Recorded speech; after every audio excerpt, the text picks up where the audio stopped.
Olá pessoal, tudo bem? Meu nome é Lucas Batista, eu sou doutorando em Ciência Política pela Unicamp e hoje nós vamos iniciar um curso de introdução à ciência política.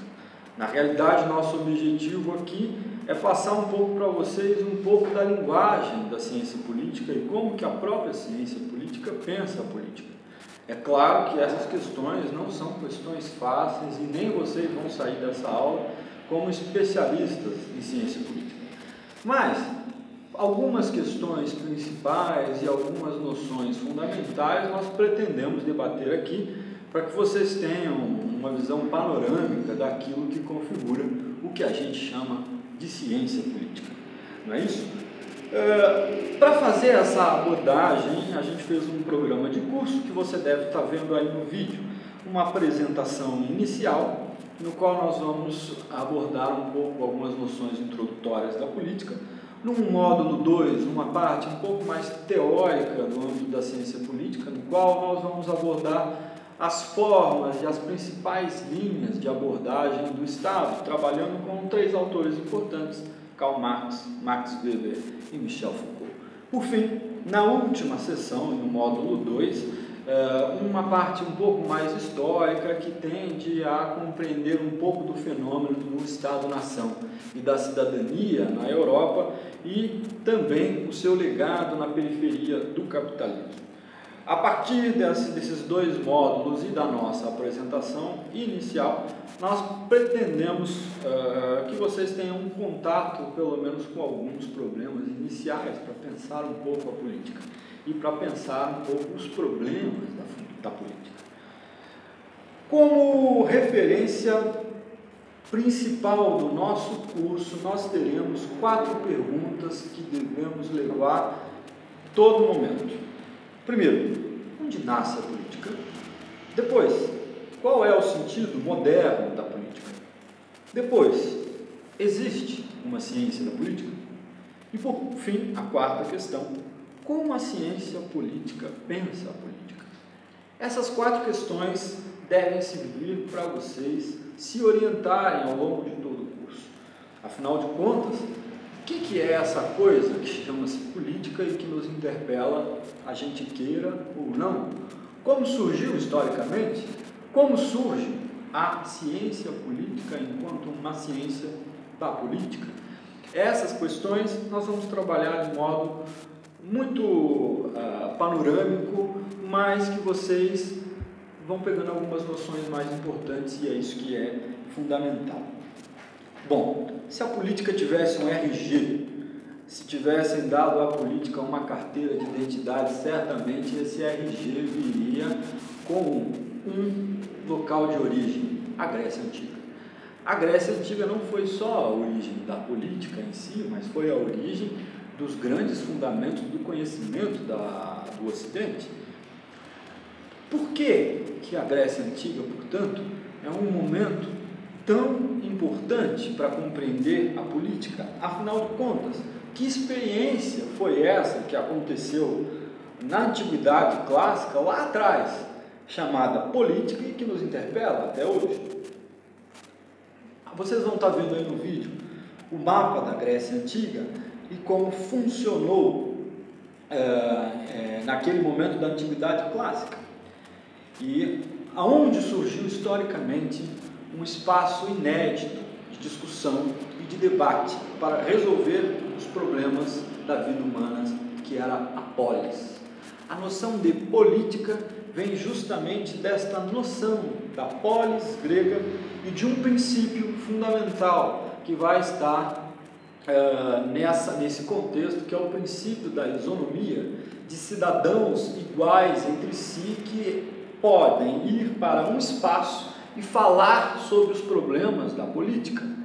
É claro que historicamente essa experiência excluía na sociedade grega os escravos, as mulheres, os metecos, os lotas. Contudo, do ponto de vista histórico, essa é a primeira experiência da humanidade em que se criou um espaço no qual foi possível discutir a política a partir desta noção de isonomia, de direitos iguais, de alguns cidadãos com direitos iguais para decidir assuntos que são públicos e da polis.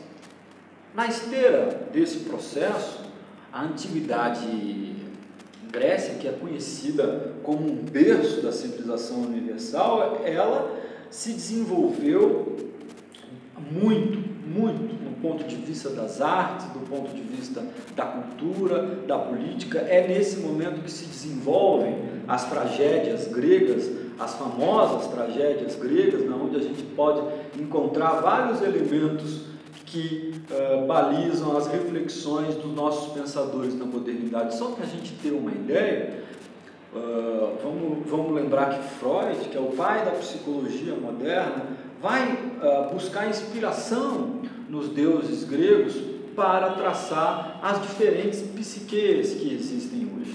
E também o Marx vai beber muito na Grécia Antiga para entender o conflito e o antagonismo de classes, e depois nós vamos trabalhar com isso. Por enquanto, vale a pena chamar a atenção para essa experiência específica grega de formação de um espaço onde se pode falar. Um espaço onde a fala é fundamental, onde se pode pela primeira vez discutir problemas que antes jamais eram problemas porque não eram discutíveis. Portanto, essa categoria, o nascimento desta categoria que nós hoje entendemos como política, diz respeito a essa experiência histórica específica de evolução das artes, de melhoria de uma série de setores no âmbito da antiguidade grega, e na qual culminou com o surgimento da polis, que foi um evento histórico crucial para a história da política e da própria humanidade. As noções de medicina, de ciência, de matemática, de geometria, todas elas vão surgir desse processo e nesse momento da antiguidade. E para falar um pouco, bem rapidamente, dos principais pensadores da política nesse contexto,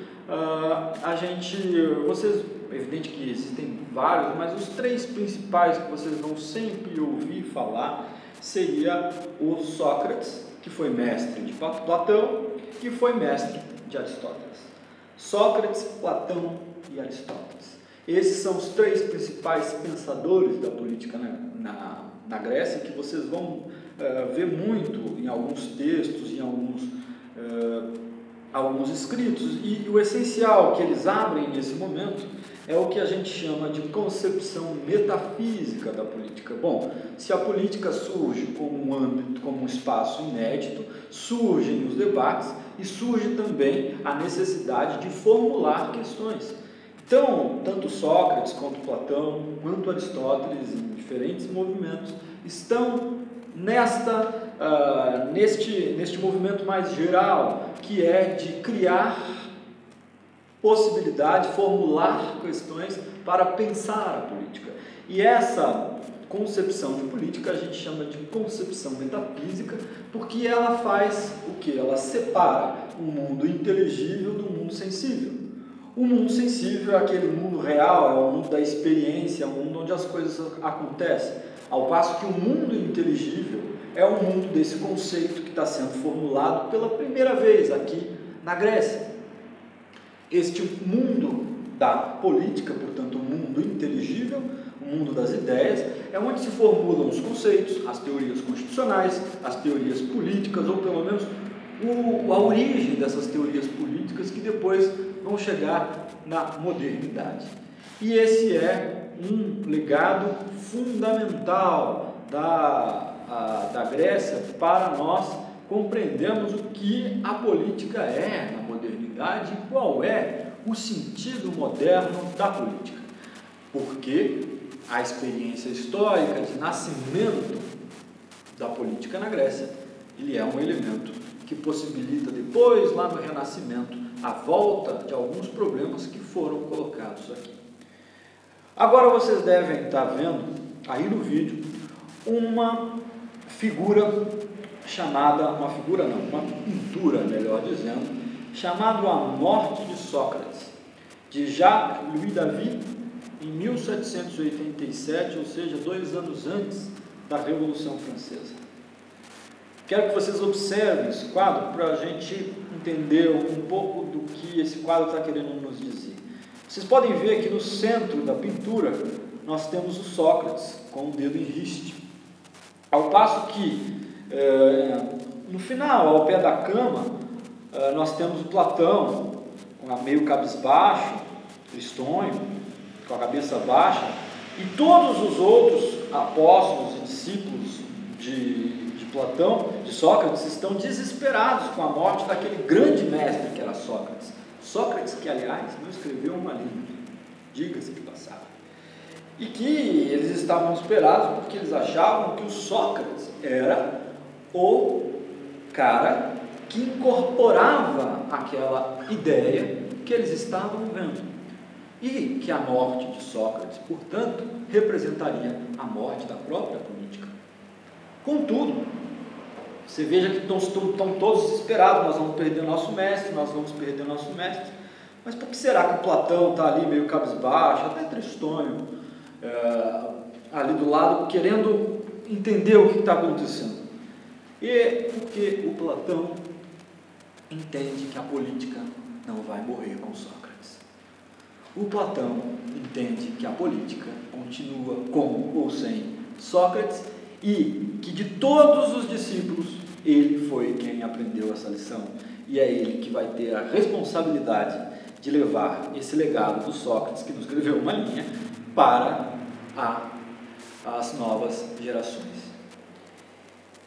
E outro detalhe importante nessa pintura é que Sócrates morre com o dedo em riste, morre querendo falar. Lembram vocês, morre falando, lembram vocês qual é o fundamento essencial dessa nova categoria política na Grécia? A fala.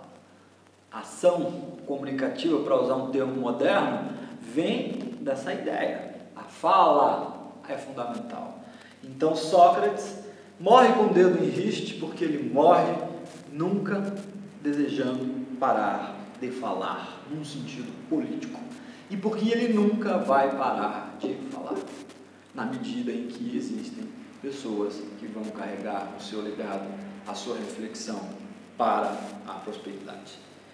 Então, é evidente que, para vocês, se vocês quiserem entrar no mundo grego, vocês vão ter um prazer imenso e tem muitas questões que emergem dali, mas esta é fundamental, porque esta compõe a ideia de política, inclusive para a modernidade, e é um espaço de fala, de ação da fala e dos problemas.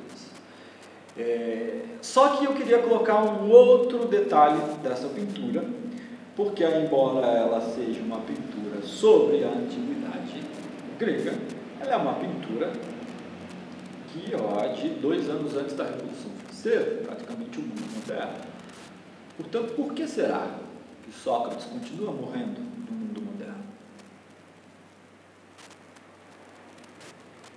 As relações entre a política moderna e a política da antiguidade grega, evidentemente, são muito complexas, e para a gente fazer esse caminho, para sair desse lugar em que a política nasceu como espaço de fala, nós precisamos entrar num outro momento da história, e nós vamos analisar um outro autor que nos ajuda a compreender esse sentido da política moderna, que não é mais aquele espaço apenas de fala e de resolução dos problemas públicos que você tinha na Grécia. É um outro espaço. É um espaço em que você tem outros problemas e que você tem uma concatenação mais global desses problemas. Então, em resumo, nós aprendemos que a política na Grécia foi um espaço inédito para discutir problemas da polis, e esse espaço da polis só foi possível na medida em que ele criou a igualdade entre os cidadãos que falam na tribuna. É essa igualdade que permite que todos possam ter ideias e que todos possam ter o contraditório. essa noção essencial da política, né, e que no mundo moderno vai se ressignificar a partir das questões que se colocam no mundo moderno. Com isso eu quero dizer para vocês e tentar falar um pouco de Maquiavel e por que Maquiavel é considerado um dos fundadores da ciência política moderna. Vocês vão ver aí no vídeo de vocês a ficha técnica de Maquiavel. Nome, nascimento e morte: Nicolau Maquiavel, Florença, 3 de maio de 1469, morreu em Florença também no dia 21 de junho de 1527. Profissão: secretário de Estado de Florença. Principais escritos: O Príncipe, mais conhecido, discurso sobre a primeira década de Tito Livre e a arte da guerra. Contexto histórico no qual emerge o pensamento de Maquiavel. E aí a gente tem que prestar bastante atenção neste momento. Nós estávamos falando de um período lá atrás, da antiguidade grega, onde surgiu a política, mas depois nós tivemos as sociedades feudais, tivemos um Estado absolutista, e a partir do momento que começamos a pensar novamente na formação de Estados modernos, a Itália foi um país, embora a sua unificação de Estados tenha se dado apenas no meio do século XIX, a Itália foi um país no qual se discutiu muito como que se ia formar os Estados. E Maquiavel, naquele contexto do Renascimento, em que passa a emergir em alguns principados italianos, que era um país totalmente dividido, alguns principados pagãos, alguns principados não cristãos, ou seja, começa a emergir uma ética, uma forma de pensar a vida fora da igreja e fora da explicação de Deus. E existe um conflito muito expresso entre a vida pagã e a visão cristã naquilo que diz respeito à formação do Estado. Eu quero dizer isso para vocês porque essa tensão faz parte da reflexão do Maquiavel. Ou seja, como explicar a política a partir da política e não a partir da religião? Como se explica o domínio de um príncipe? O domínio de um príncipe é explicado por Deus? Não, ele não é explicado por Deus, ele é explicado pela política. Se ele é explicado pela política, como se entende a política? E é essa um pouco a reflexão que ele vai fazer no Príncipe, num momento em que a visão cristã que orienta o mundo, sobretudo a Itália, não por acaso eles têm até hoje um Estado, que é o papado, mas que orientou a reflexão, ela vai aparecer aqui na obra do Maquiavel. Precisamente nós vamos trabalhar com os capítulos que eu passei para vocês do Príncipe e vou comentar algumas noções que eu acredito ser importantes para a gente entender essa virada que o Maquiavel dá no âmbito da ciência política, ou seja, na construção daquilo que viria a ser uma ciência da política. Mas essa virada ela se dá principalmente por um objetivo mais preciso do Maquiavel, que é decifrar os enigmas da política, sobretudo diante do contexto do Renascimento italiano, em que vários estados emergiam, que existia guerra, em que existia uma reconfiguração do mundo político.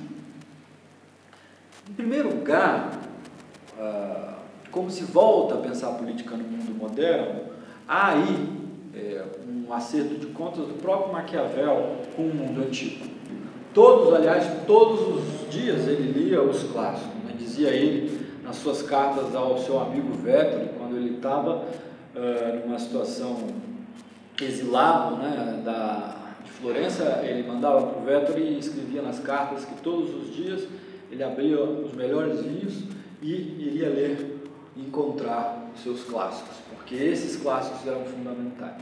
Então, ele certamente conhecia muito bem como que a política, essa noção da categoria do político na Grécia, apareceu, e sobretudo a reflexão política que se deu aqui que a gente tinha visto, sobretudo nas ideias de Sócrates, Platão e Aristóteles. Mas qual é o primeiro ponto de ruptura em relação a essa reflexão política que a gente tem na Grécia Antiga para o mundo moderno? eles rompem com a tradição idealista. O primeiro rompimento de Maquiavel é romper com essa tradição idealista. Uma tradição idealista é aquela que a gente tinha dito anteriormente, que separa o mundo sensível do mundo inteligível. O mundo sensível é o mundo da realidade concreta, ao passo que o mundo inteligível é o mundo das ideias. Então, se o mundo sensível não corresponde ao mundo inteligível, isso significa, e como que eu devo analisar isso? Eu analiso a partir de um jogo entre vícios e virtudes. Essa é a noção do pensamento da antiguidade grega. Mas o Maquiavel vai romper com essa ideia de mundo sensível e mundo inteligível para analisar aquilo que ele quer analisar de modo mais efetivo, que é o ponto de chegada e o ponto de partida da reflexão de Maquiavel, sobretudo no Príncipe, que é a realidade concreta dos fatos. A realidade concreta dos fatos é a forma, é o objetivo de Maquiavel.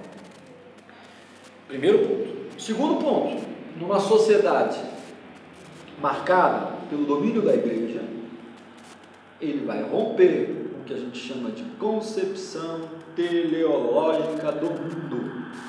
O mundo não se explica por Deus. O mundo se explica pelo mundo. Ou o mundo não se explica. Porque o mundo é difícil de ser explicável. Mas se queremos explicar o mundo, não é chamando Deus à cena que nós vamos resolver os nossos problemas, caso queiramos entendê-lo, ou queiramos trazer questões de fato relevantes. Isso pode ser banal, mas naquele momento era algo crucial e que mudou de fato a política e a maneira de pensar a política.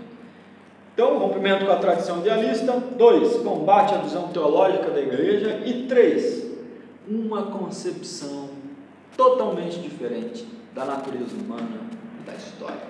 Esses 2 pontos eu quero que vocês prestem bastante atenção, porque eles configuram aquilo que é o núcleo duro do pensamento do Maquiavel, porque ele assume a natureza humana como uma anarquia.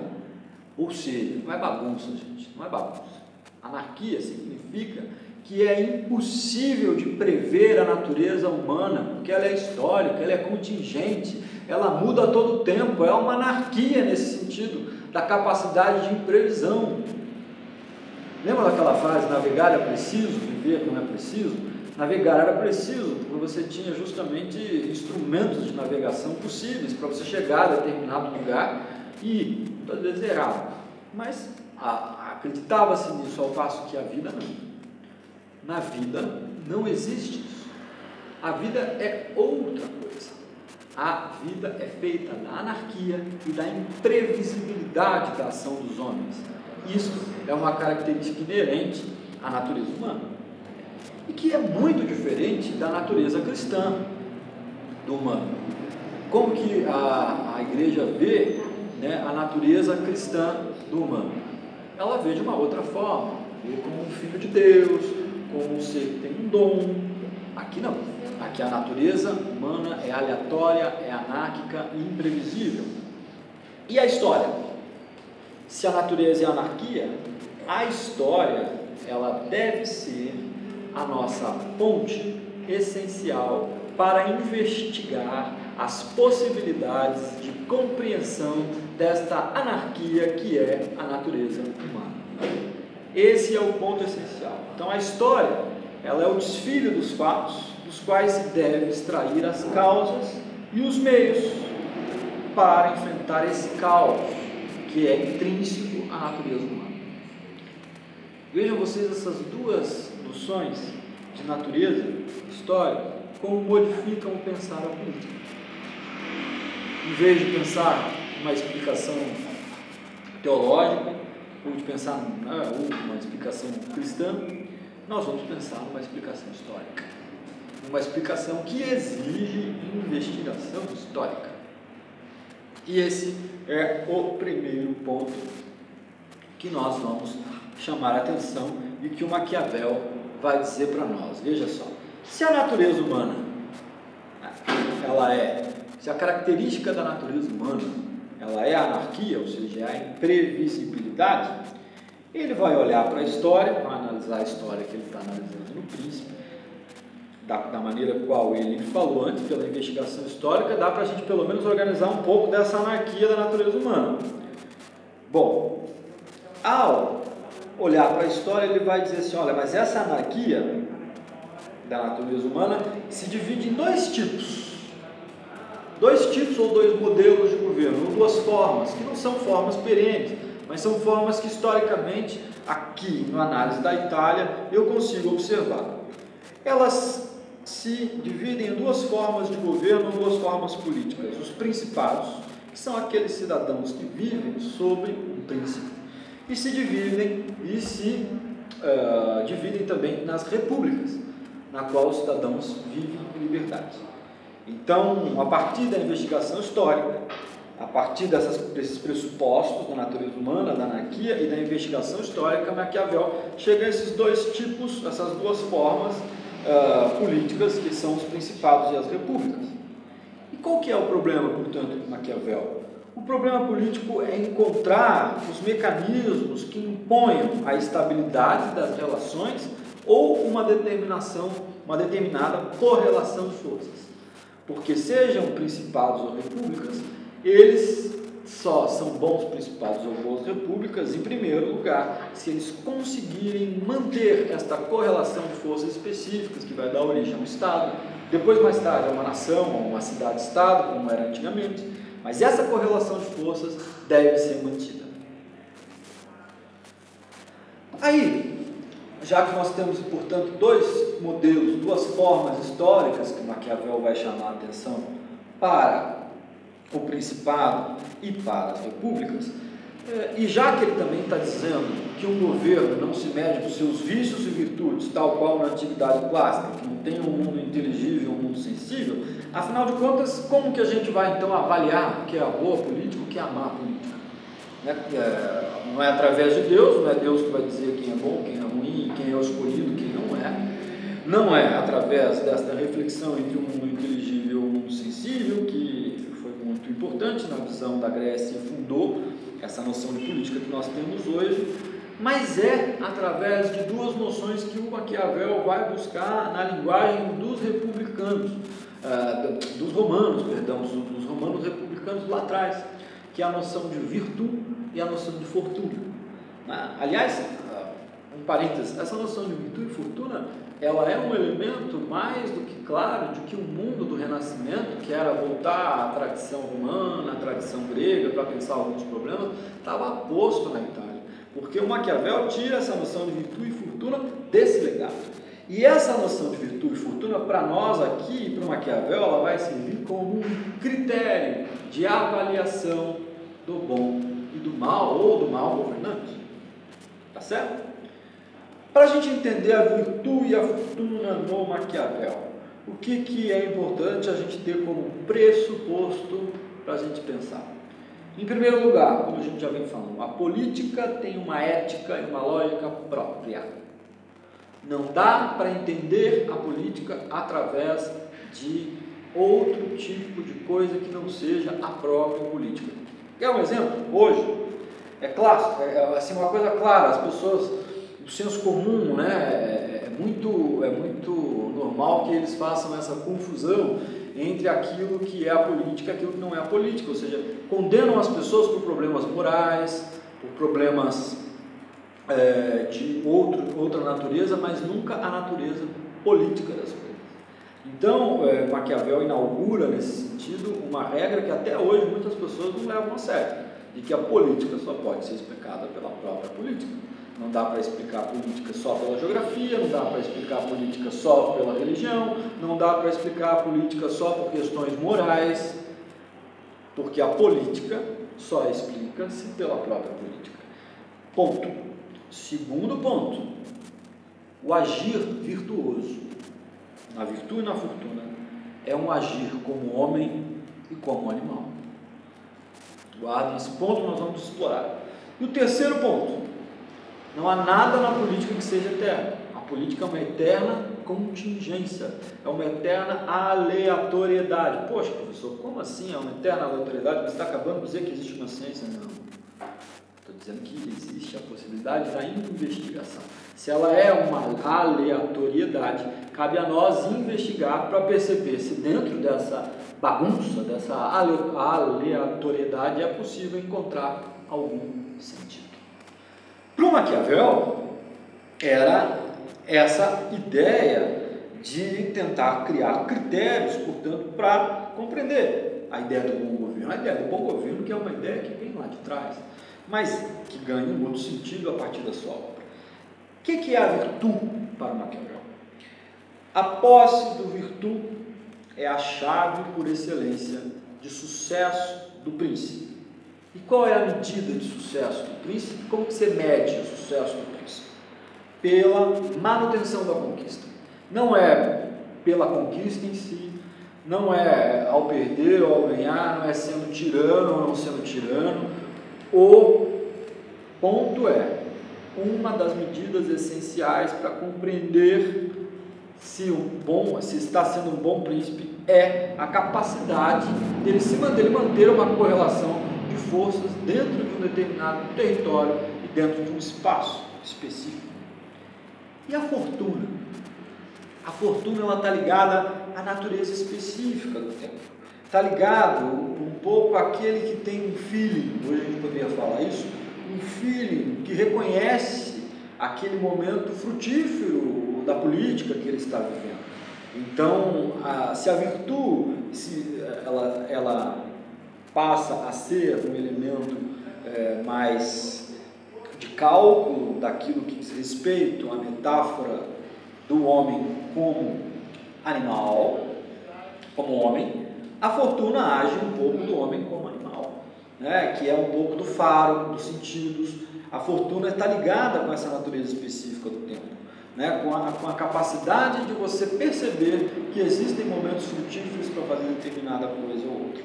Então, virtude e fortuna são coisas que devem andar juntas, e geralmente andam juntas. Só um príncipe virtuoso, só um príncipe afortunado, ele não mantém e não conquista o seu território, não faz a manutenção da conquista.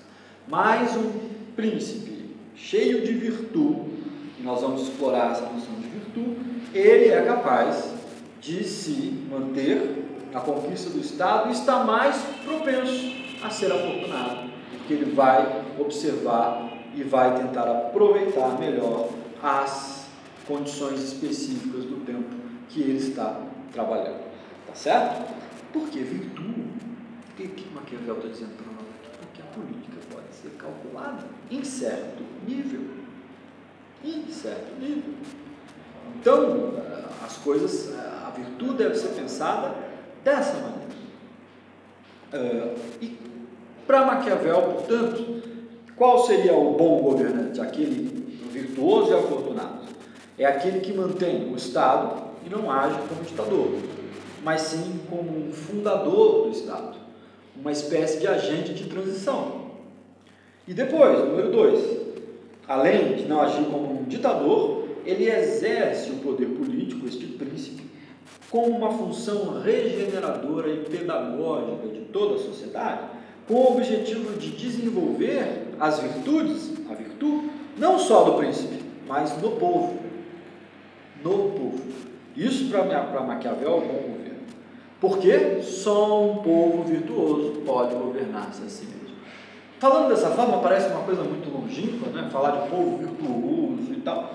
Mas o que o Maquiavel está dizendo aqui, nos interpela até hoje, é a ideia de você ter o Estado oferecendo um mínimo de possibilidades para que as pessoas se politizem, estudem, se formem. Por quê? Porque uma república, que é a meta do Maquiavel, uma república de fato, que pressupõe uma cidadania ativa, ela necessita que o povo esteja habilitado para governar nela. Porque, veja só, se ele não estiver habilitado, vamos voltar à anarquia. Se o povo não for virtuoso, nós vamos voltar à anarquia. Ao mesmo tempo que se o tirano ou melhor, se o príncipe não for virtuoso nem afortunado, nós vamos para a tirania. Nós temos esses dois polos. O que Maquiavel está tentando é equilibrar, é tentar pensar um equilíbrio entre esses dois polos, entre essas duas forças, que é a força do tirano e a força do povo.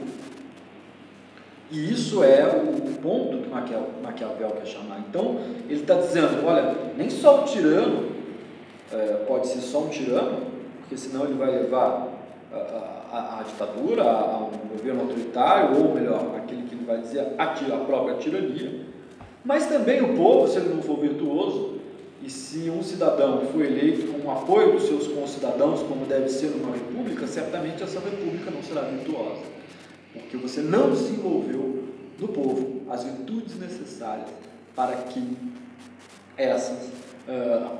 ele possa governar assim mesmo. Vejam só esse antagonismo. Um lado é o poder do povo, um lado é o poder do príncipe, certo? O príncipe sempre vai querer manter o seu poder, enquanto o povo nunca vai querer que ninguém exerça a opressão do poder sobre ele.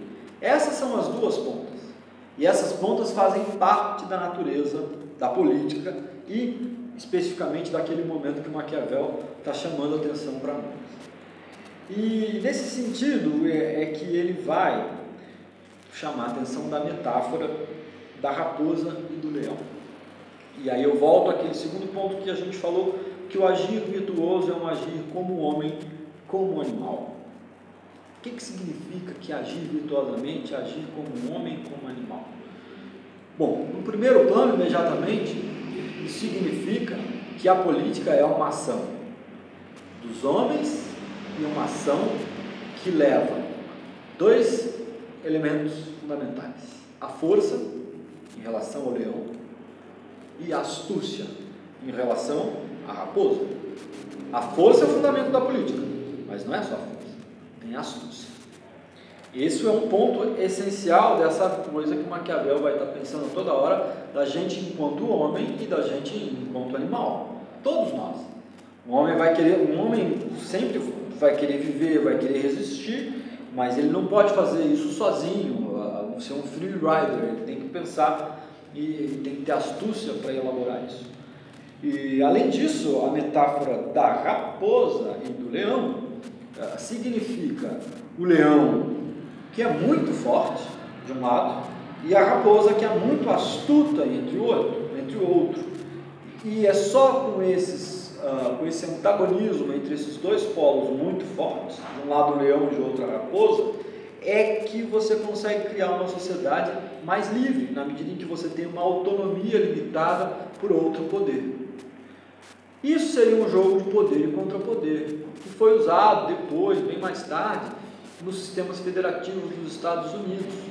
E é isso que o Maquiavel está falando pela primeira vez na história. Não tinha ninguém que tinha dito isso, ele está falando agora. Dessa forma, não tinha ninguém que tinha dito. Então, guardem essa metáfora da raposa e do leão. Gravem esta ideia de que o agir virtuoso é um agir como um homem, como um animal, e de que a política tem uma ética e uma lógica própria.